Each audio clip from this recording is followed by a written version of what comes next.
S&P 500 waits for the Federal Reserve. The S&P 500 is pretty quiet early during the trading session on Wednesday as we continue to see a lot of hesitation.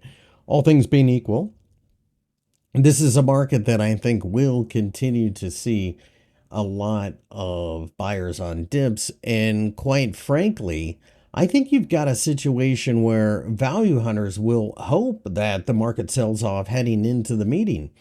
Quite frankly, the Federal Reserve isn't going to do anything to upset the rally. They are basically beholden to Wall Street, so it's not really a surprise at the end of the day when they either say something that sounds somewhat dovish or they say something that sounds slightly hawkish, only to see Wall Street turn things around because they know the Fed will protect them.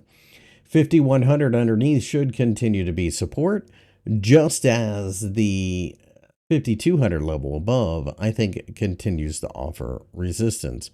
With that being the case, this is a market that ultimately continues to see a lot of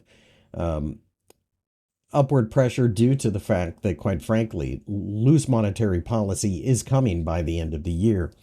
The question now is whether or not the Federal Reserve will have to do it in some sense of panic or if it will just be juicing stocks again.